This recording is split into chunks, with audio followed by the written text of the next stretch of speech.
Tonight, Canada commits more soldiers to try to fortify Eastern Europe. But can we deliver? The only thing which could stop Russians is really military and credible military force. Canadian promises and problems as NATO leaders meet and chart a path forward for a new member.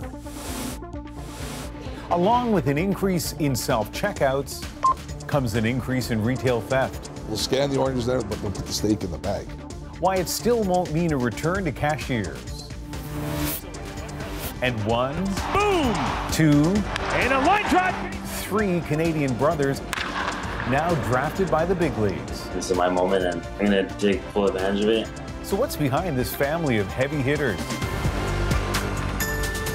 This is The National with Ian Hennemansi. The war in Ukraine, the security of Europe, and an expanded role for the Canadian Armed Forces. Those are some of the issues on the agenda for NATO leaders about to meet in Lithuania. Kicking off tomorrow, the summit comes amid Ukraine's struggling counteroffensive, its push for membership in the alliance, and the growing pressure on member countries like Canada to boost their own military spending. This country has fallen behind what our NATO allies would like, but today a major commitment from Justin Trudeau to boost Canadian forces in Eastern Europe. Evan Dyer is traveling with the Prime Minister. It's great to see you. Enjoying Latvia? The whole Canadian deployment in Latvia was almost able to fit in this one dining hall today at Campadagi, and that, say Canada's allies, needs to change. There are currently about 800 Canadian soldiers stationed here at Campadagi as part of NATO's battle group in Latvia. Today, Prime Minister Trudeau committed to spend $1.2 billion over the next 3 years to more than double the number of Canadian Forces members here to 2,000 by the beginning of 2026. Adaji is one of 8 NATO bases set up in Eastern Europe in response to Russian aggression against Ukraine. NATO wants each base ready to handle a full-sized brigade, about 5,000 troops. These additional personnel will reinforce and enhance our land, maritime, and air capabilities and support special operations in Central and Eastern Europe. The Canadians don't have to produce the whole brigade by themselves. There are 9 other nations in the Latvia battle group, but Canada is expected to lead and to provide the biggest contingent. Some countries are moving faster. The British say they can field a brigade at their base in Estonia. The Germans have already run a brigade-sized drill next door in Lithuania. I really believe that the only thing which could stop Russians from escalating further is really military and credible military force. Trudeau's commitment to put about 2,000 Canadian troops in Europe could prove hard to fulfill for a military that's already stretched thin and having trouble recruiting. But with Canada also nowhere near the 2% NATO defense spending target, it does give him something to point to when this summit kicks off tomorrow. Evan Dyer, CBC News, Vilnius, Lithuania. And a major development tonight ahead of the NATO summit as Turkey finally moves to back Sweden's entry into the alliance, possibly within days.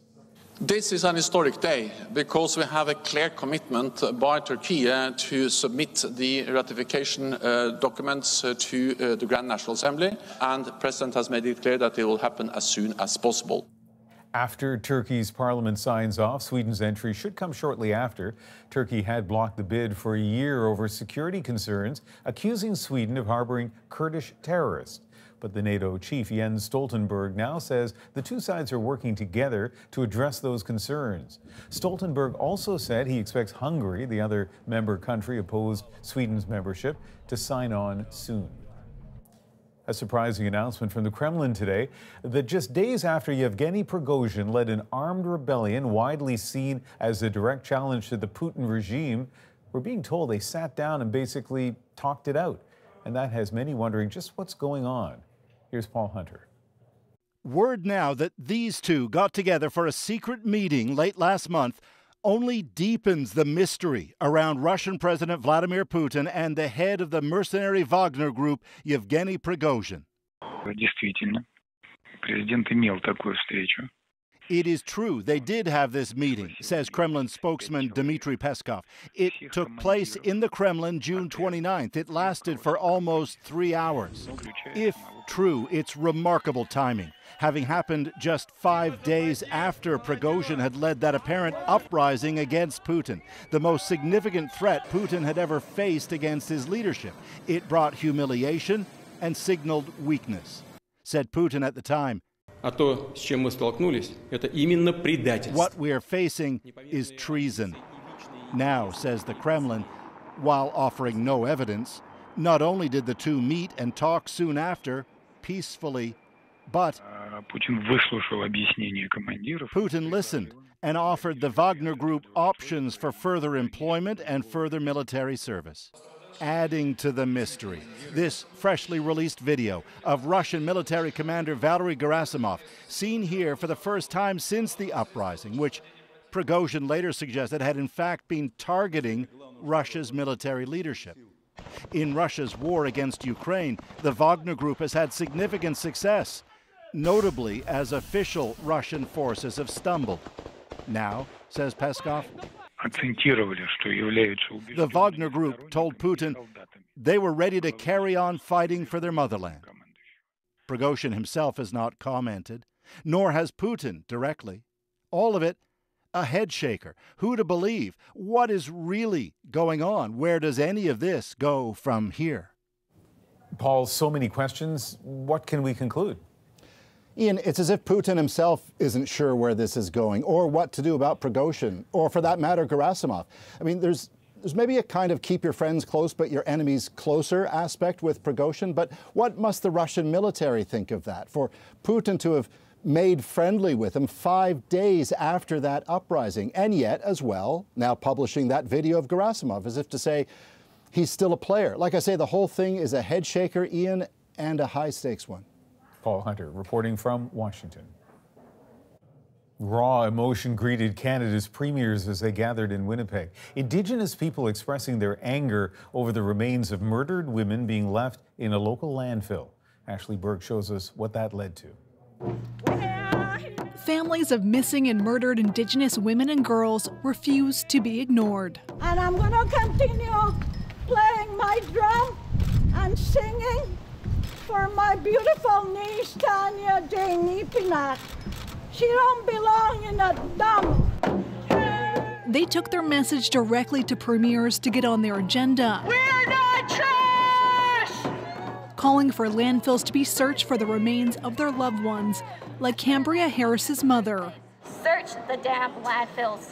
I shouldn't have had to come here in the first place. The issue brought to the forefront as premiers met with Indigenous leaders in Winnipeg. Our women deserve more. We don't belong. We're not garbage. As a mother, my heart goes out to those individuals who have lost a loved one. And I can tell you that, but I'm also the premier.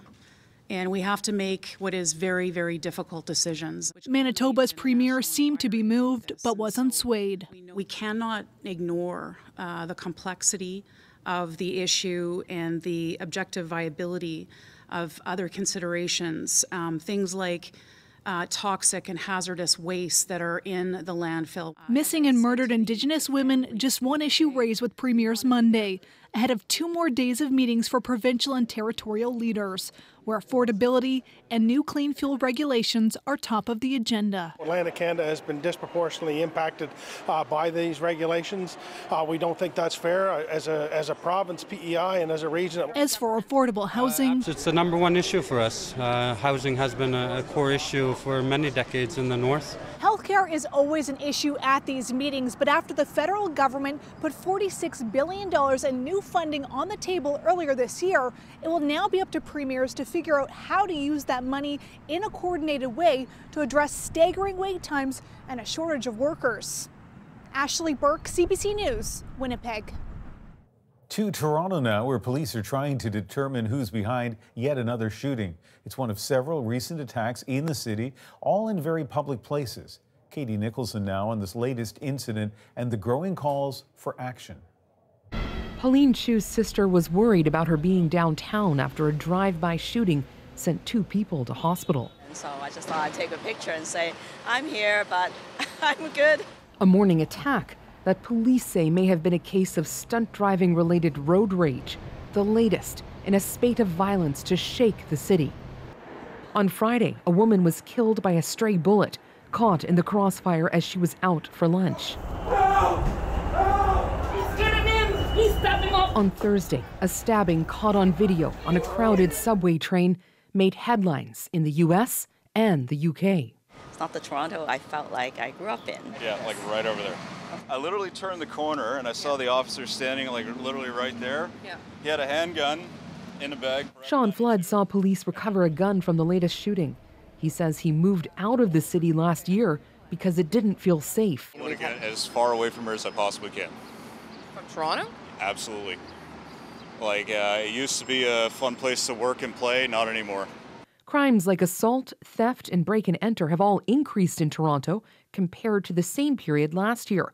But gun violence is actually down, nearly 28%. And so far, there have been half the number of shooting deaths. The minor crimes that are going up at the same time as a few random super violent incidences will really bring it to people's mind. It creates something of a confirmation bias for how people are interpreting the world around them.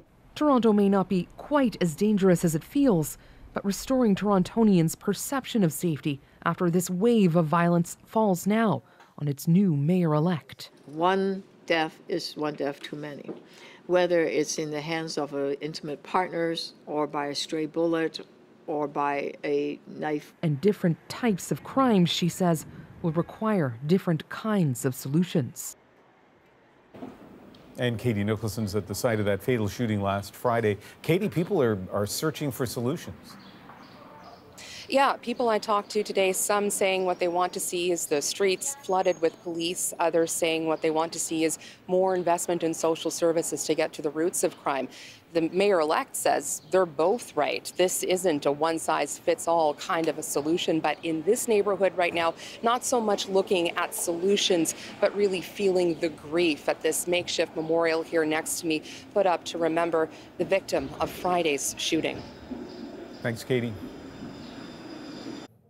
Another city in Ontario is on edge tonight, this one because of a suspicious fire. And as Nicole Williams shows us, it has ties to one of the biggest motorcycle gangs in the world. In the early morning hours, a clubhouse in the heart of Brockville, run by the notorious Outlaws motorcycle club, was engulfed in flames. I look out my window of my bedroom and literally the flames were so intense that you could hear the windows like kind of cracking. As soon as I noticed that, I ran out front. I see, everybody just running off the street. It was pretty scary. About a dozen nearby homes evacuated. Residents were forced to watch for hours as those flames spread. Officials are investigating the cause of the fire. There was a lot of fuel load in this particular structure, and we've deemed the fire suspicious. Motorcycle gangs have long been present in small-town Canada, flying under the radar in recent years. But there is a history of violence. Police say they're on high alert. It's so early on in the investigation. Are people going to be concerned? Absolutely they are, but that's why we have that heightened awareness. Police are looking into a second incident, a shooting this weekend about an hour away. Police say it involved the Outlaws and a second motorcycle gang. 3 people were sent to hospital. Police say they're investigating a possible connection between the 2 cases. CBC has spoken to a witness. They asked us not to use their name. I couldn't sleep last night. I was thinking, what's going on here, but something is weird, it's making me worry. And in the backdrop of this investigation is a community now dealing with the devastating consequences of the fire. Officials estimate the total damage to be worth more than $4 million. Nicole Williams, CBC News, Brockville, Ontario. Lightning strikes have sparked more than 100 new wildfires in British Columbia. In the last 3 days, there have been more than 23,000 lightning strikes in total. This lightning activity was compounded by ongoing drought conditions and high temperatures. There are more than 300 fires burning, most of them considered out of control. Today, BC issued a province-wide ban on campfires except in Haida Gwaii. And people in parts of New England and New York State are bracing for more flash floods tonight. The northeastern U.S. has been hit with heavy rains. It's been blamed for at least 1 death. Sasha Petrusik has more on what used to be considered a rare event, now becoming more common. It is up to my knees. Up the Hudson River from New York City, creeks, roads, and gullies turn to raging torrents. Oh my God. Sweeping away a 35-year-old woman in the village of Highland Falls as rescuers struggled to get others out of danger. Rain pounded the U.S. Northeast Sunday, some 25 centimeters falling in just a few hours. I've been up here 7 years. This is the first time I ever had seen this happen. I just watched my car just swim away. A deluge described as a once-in-a-thousand-year rainfall in some areas. In Vermont, they braced for another huge rainfall, with crews arriving from other states and warnings to stay back. It may seem benign, but there could be washouts underneath, or the current could be very strong, and it can sweep a car away. More than 10 million Americans remained under flood watches and warnings Monday from Maine to Virginia. In Orange County, New York, they're under a state of emergency. My friends, this is the new normal. These are unprecedented weather events that keep hitting us over and over and over again. So we must change our behavior as a planet, as a country, as a state. And not just because of flooding. Arizona had that too earlier this year. Now it struggles with heat and fires. Extreme weather from one end of the U.S. to the other. Sasha Petrusik, CBC News, Toronto. Disgraced sports doctor Larry Nassar, who was convicted of sexually assaulting female gymnasts, has been attacked in prison. Nassar was stabbed in the back and chest at the federal institution in Florida. He's now in stable condition. He was sentenced to up to 175 years after more than 150 women and girls said he sexually abused them over the past 2 decades. A popular Iranian rapper has avoided a death sentence today. Instead, Iranian authorities sentenced Tumaj Salehi to 6 years in prison for taking part in protests that rocked the country last year. They were triggered by the in-custody death of 22-year-old Mahsa Amini, who was arrested for breaking the country's hijab rules. Theft at self-checkouts is a growing problem. They're assuming that everyone who uses self-checkout is going to steal. Retailers are stepping up surveillance. Next, why some shoppers are pushing back. Plus, the push to stop deep-sea mining. They want to mine the deep-sea bed because they want to make a profit. Treasure and turmoil on the ocean floor. Plus, an Ontario family's field of dreams. This is my moment, and I'm going to take full advantage of it. How 3 brothers got drafted by the big leagues. We're back in 2 weeks.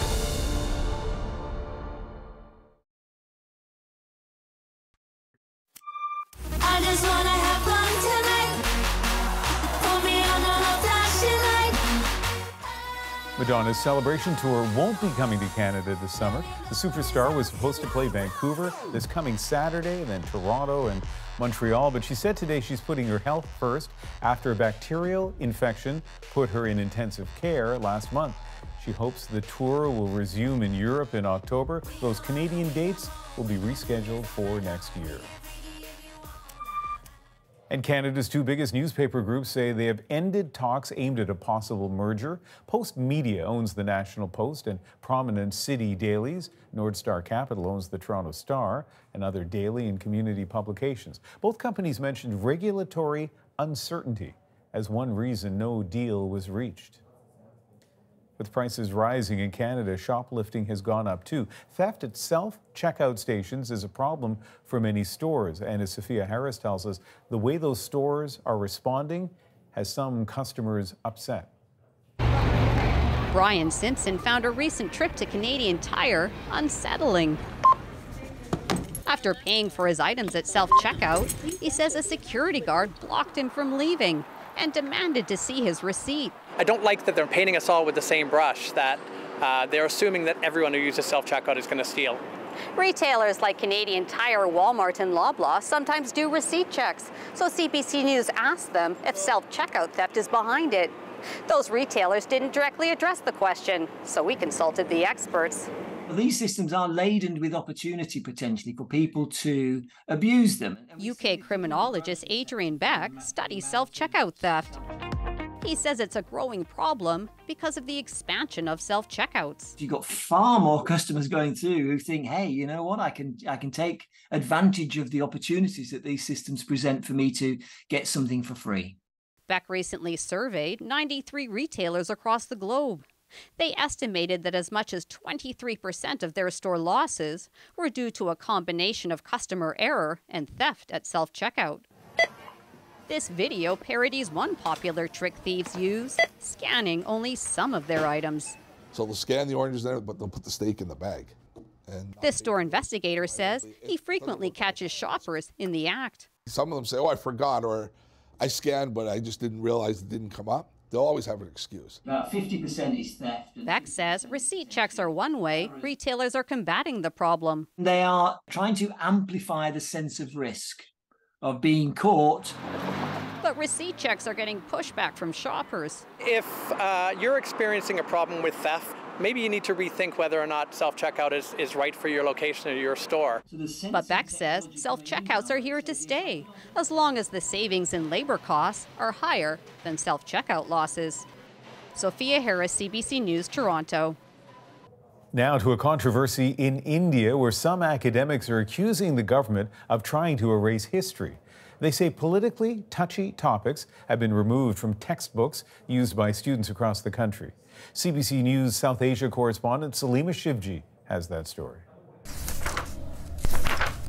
It's a book he knows very well. This professor was part of the team of scholars who drafted the high school political science textbook.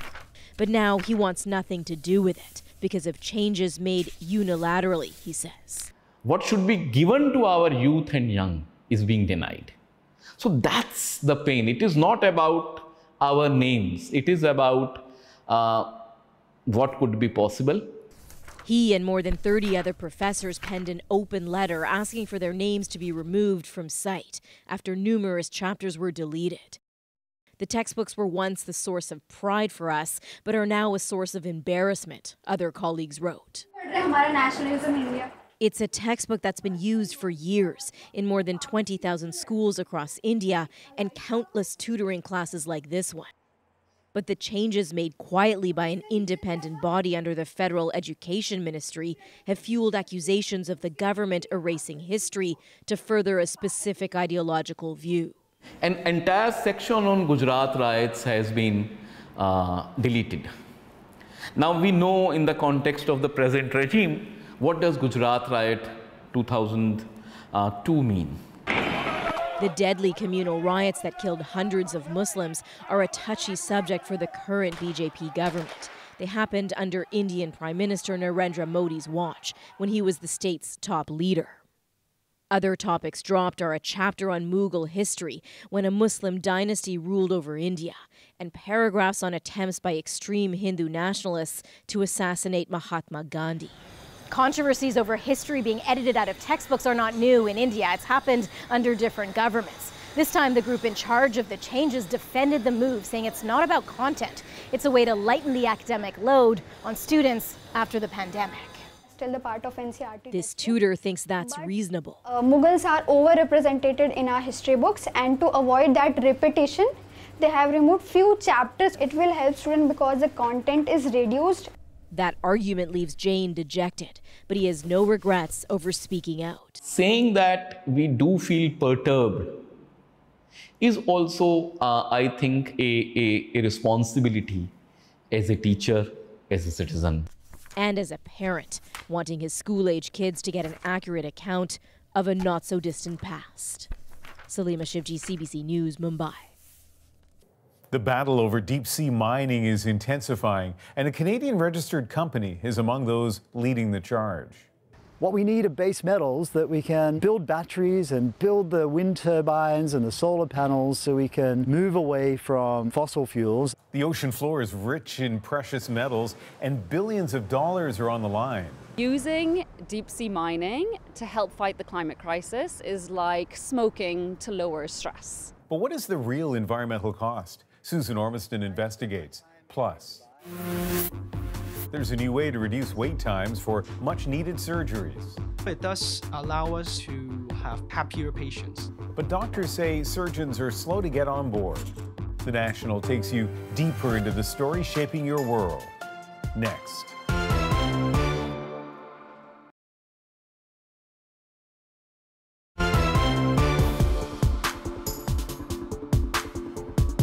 Canada is joining a number of countries calling for a pause on deep-sea mining. This comes as an international seabed conference kicked off today. Members are debating whether mining for minerals in those waters should go ahead. And as CBC News international climate correspondent Susan Ormiston shows us, a Canadian registered company is hoping to be the first in line. Far out in the Pacific Ocean, the hidden gem is exploring deep to the bottom of the sea to harvest black rocks. The gems in a new green rush for minerals. Everything you need to build an EV battery cathode is in here. I mean, it's an amazing mix of metals that are just made for this time we find ourselves in. The plan is to drop a collector 4 kilometers down to vacuum up the rocks formed over millions of years and layered with minerals called polymetallic nodules. And a Canadian registered mining company is first in line to try to do it. Hi, Jared. Hi, Susan. Gerard Barron is the hard-driving CEO and chairman of the Metals Company, an Australian pitching a mining venture that he says will help save the planet. We caught up with him in Los Angeles. What we need are base metals that we can build batteries and build the wind turbines and the solar panels so we can move away from fossil fuels and address climate change.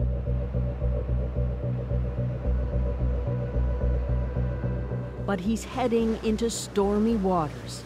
Last November, TMC did extensive trials with its partner Allseas, sending the collector to the ocean floor. What you'll see if you go down there, 4,200 meters, is a collection of these nodules just lying there like golf balls on a driving range. This one in my hand is about 4 million years old. And today they're still forming. Highly valuable because of their concentrations of nickel and copper with cobalt and manganese.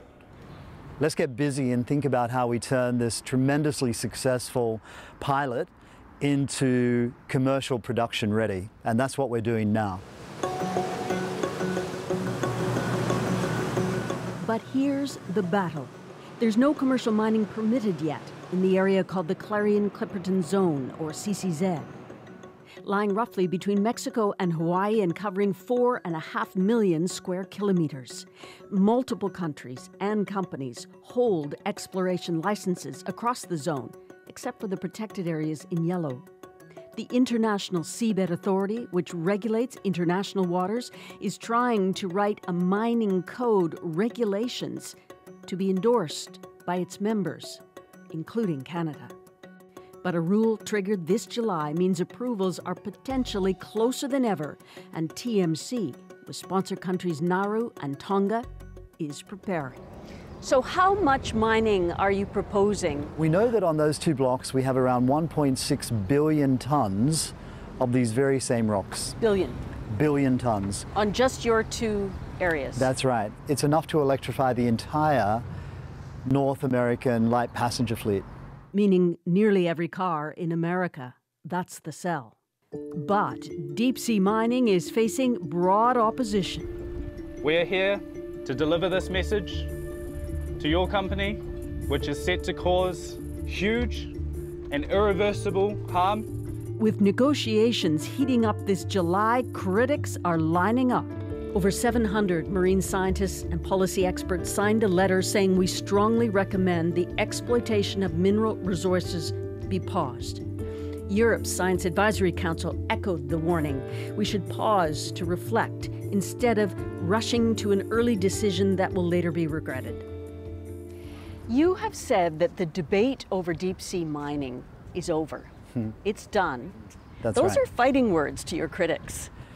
What we should be debating here is not whether it should happen or shouldn't happen. We should be debating about the strong regulations, the strong environmental controls.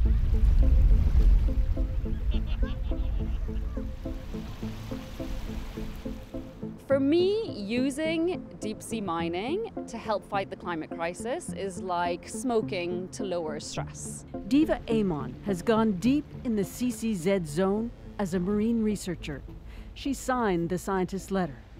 Many of the animals here rely on these nodules as a home to attach to, something to shelter under. Without the nodules being there, they would cease to exist. People do have this idea of a dark, barren, desolate place that the deep sea is, but actually it's so far from that. There are thousands upon thousands of species that live there, as we said, many of them new to science. It looks like something from a Dr. Seuss novel. Deep sea mining, she argues, will scrape the bottom of the sea, churn up sediment, and create noise. It's thought that the top 10 centimeters of the seafloor will be impacted and very much disturbed. A lot of that sediment is actually going to create these sort of plumes, kind of like dust storms, if you will. And then on top of that, there's going to be noise and light in these ecosystems that are incredibly quiet and quite dark. Our harvester is electric, and there's no drilling, there's no digging, there's no blasting, because these nodules literally lie on the ocean floor. Our job is to collect them. The sediment plume only rises about 2 meters above the seafloor, and up to 98% of it settles in the test area. TMC says it spent $150 million on scientific research to create an environmental impact assessment, with the results to be uploaded to an open database. So you're saying there's lots more fish in the sea, so to speak, of the same type, so we can risk disturbing some to collect these nodules? There is no such thing as zero impact, and we have never ever said this is zero impact. What we have said is that the impacts are a fraction compared to the alternatives. Well, there's zero impact if you don't mine at all. No, but that's not the way to think about this, because that's turning a blind eye to land-based mining.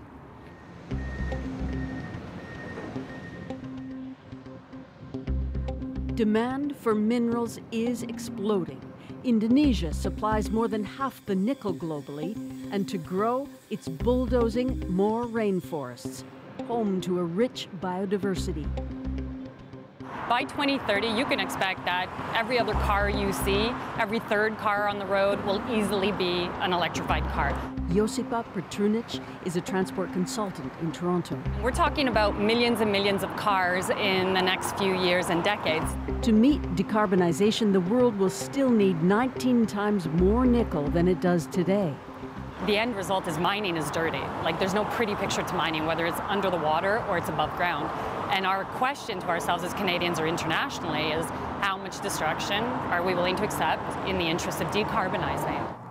Canada is under pressure. Greenpeace recharging its campaign in Ottawa, demanding the government use its influence to resist seabed mining. We know more about the moon than we know about the international seabed. Catherine Coumans works with Mining Watch Canada. The reason they want to mine the deep sea bed is not to protect the Earth from climate change. They want to mine the deep sea bed because they want to make a profit. And it's very hard for Canada, a mining country, to say no to mining companies. What would happen if the Canadian government decided to buck or oppose your business plan? I hope that's a situation that never arises. And for that reason, I've never had to spend much time thinking about it. He may have to now. Canada announced late Monday it's supporting an interim moratorium. We spoke to Natural Resources Minister Jonathan Wilkinson. There's a lot more science that needs to be done before Canada would be prepared to support regulations that would enable deep sea mining. So is that saying we are okay with it as long as we get the right science? It's not no forever. It may well be that after we accumulate the science, that we actually make a decision that this can be done in a certain way, perhaps in certain places, but I'm not going to prejudge that. What's the news coming in? Gerard Barron is pressing on, pitching to potential investors, admitting there's not much love out there from his critics. I mean, you've got haters out there. Wouldn't you agree? Of course, yes. So if that noise, as you call it, becomes a bellow and convinces the International Seabed Authority or others to pause or stop, then you're in trouble. I would rate that as a 0.1 of 1% chance. But the stakes at sea could not be higher. And TMC is not the only company lining up for a green light to mine the deep. So, Susan, what is the reaction to Canada's decision to call for a pause on this type of mining? Well, we spoke to Greenpeace and Mining Watch Canada tonight, and both consider the announcement from Canada a step forward. It is not a ban. The metals company told us that Canada's position is not new in substance, that it always has wanted regulations in place before commercial mining starts. And you know, Ian, just because Canada wants a pause doesn't mean there will be one. It depends on what other member countries at the International Seabed Authority want. And let's remember, this is not just one company who wants to mine the seabed. Multiple countries and companies have interests in this area, and there is huge pressure to collect those minerals. So we're looking at high-stakes politics and nowhere near the end. Interesting issue, really interesting story. Thanks, Susan. You're welcome. Centralized waitlists can make a big difference, so why isn't Canada using them to fix healthcare? That's next. And I know I got two big brothers, but they're only just guys who help me. Mississauga's Miles Naylor has two older brothers in the major leagues. Now it's his turn. That's next.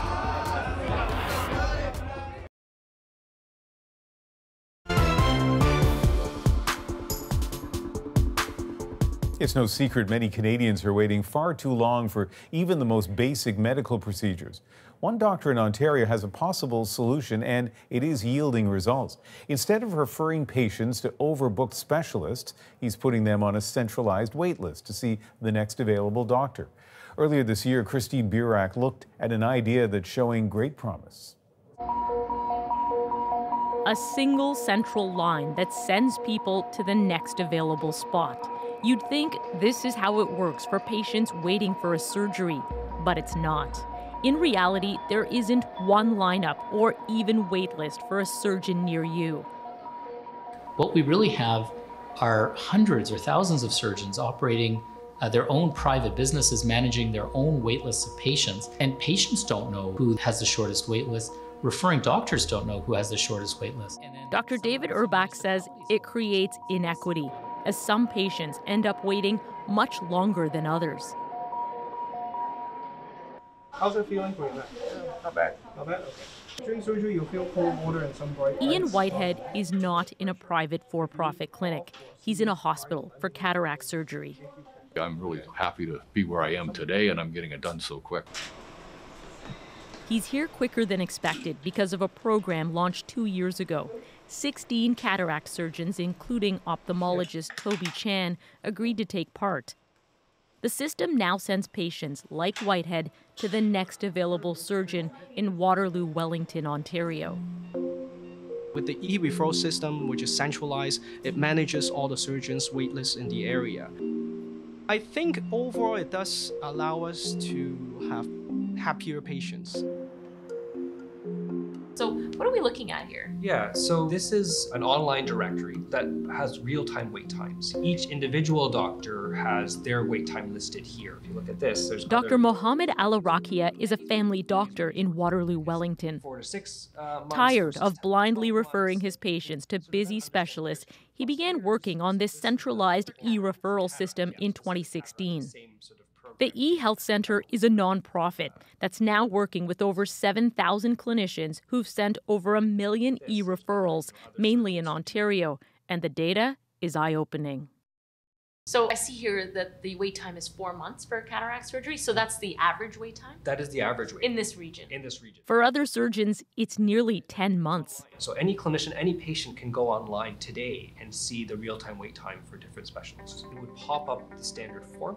Using a standard form, patients can indicate whether they want to see a preferred doctor, stay in a certain region, or just opt for the shortest wait time for care. Patients are able to see transparently where they've been referred, when they've been triaged, they get their appointment online, and they can confirm their appointment. The Ontario Medical Association says there's evidence centralized referrals can reduce wait times by 20 to 30%. Sounds like a win-win, but change isn't always easy. It hasn't gained a lot of traction yet among surgeons. And I think that's been one of the barriers. Some say surgeons see their own wait lists as guaranteed income, and e-referrals would take that away. Others disagree.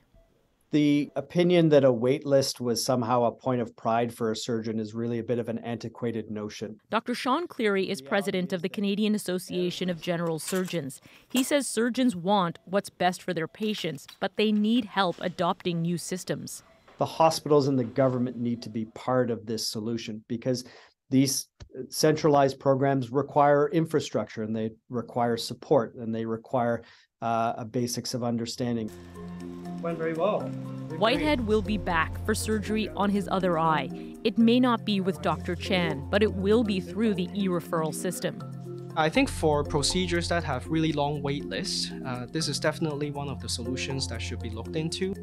He did a good job. Now I can see out of my left eye better than I could before I went in. As provinces look to invest in ways to speed up surgeries, unlocking wait lists can help streamline access and empower patients with information in a system where silence can be painful. Since Christine Birak reported on that story, the e-health program has seen some wins. Dr. Toby Chan, the eye surgeon we saw in that piece, says thanks to the centralized wait list, patients in Waterloo needing cataract surgery aren't waiting as long. He says compared to 2 years ago, their wait times have been reduced by 43 days. What happens when baseball just happens to be the family business? Up next, how 3 Mississauga brothers were drafted by major league teams. And I could have done probably at least 10 kilometers more. 100 kilometers on a bicycle. This 10-year-old is honoring Terry Fox's legacy. His accomplishment is our moment.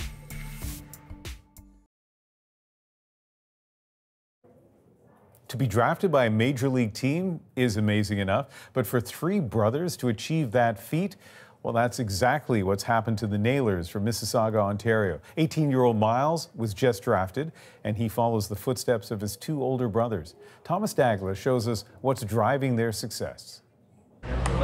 For Miles Naylor, blasting baseballs runs in the family. And at age 18, he's now bound for the big leagues. The Oakland Athletics select Miles Naylor. The 39th overall pick in the Major League Draft, Naylor was the first Canadian this year to be selected. It's been a day since the news came. How are you feeling? I feel good, I don't think it's kind of hit me yet that my professional career is kind of starting. An extraordinary achievement to be sure, but consider Miles is the 3rd player in his family to snatch an early spot on draft day. This is my moment, and I'm going to take full advantage of it. And yeah, I know I got 2 big league brothers, but they're only just guys who help me. They're not people that I'm competing with. The 2 older Naylor siblings both play for the Cleveland Guardians. Yes. Big brother Josh is among the league leaders for batting in runs. Goodbye. And a line drive base hit, and Bo Naylor. While middle sibling Bo scored his first big league base hit just last month. They're always going to have my support, so being able to share those experiences with them, that helps make my life feel that much more fulfilled. All 3 got their start in Mississauga, Ontario, and still train with their dad here in the off-season. You'd find Josh, Bo, Chris, and Miles in this facility hitting the day after Christmas. So they work 24/7. It's sort of a year-round job. Baseball is often a family affair. Think superstars Vladimir Guerrero, Sr. and Jr., but the Naylors are only the 2nd family ever to have 3 brothers achieve this feat. Being drafted isn't the end. It's just the beginning, right? And this is where the real work starts. For now, the whole family is celebrating with cake and that brand new big league jersey. Thomas Dagg, CBC News, Toronto. This is 10-year-old Ewan Bingham. He loves to ride his bike, so much so he chose to spend his birthday riding 100 kilometers for charity. In fact, this isn't the first time. 80 kilometers when he was 8, 90 when he was 9, and this year was no different. Tonight, his incredible determination makes our moment. This weekend, I was riding the Terry Fox Ride of Hope, and I rode 100 kilometers because I'm 10. Yesterday was my birthday. My goal was 5,000, and I raised 19,200 right now. It felt good that I'm helping probably a lot of people. Every year he's so excited. It's like the ride comes first and his birthday always comes second. So Terry Fox's brother Daryl phoned Ewan to give him some encouragement and just let him know that he was so proud of what Ewan was doing and how he was carrying on Terry's legacy. And he was like the new generation of Terry Foxers getting out there. At the end of the ride, I was pretty tired, but I could have done probably at least 10 kilometers more. Well, incredible feat by Ewan, and of course that's what the moment's about, but also nice to see the legacy of Terry Fox continuing, and a nice gesture, as we heard there from Terry Fox's brother Daryl, to give Ewan a call. That is The National for Monday, July 10th. I'll see you tomorrow night.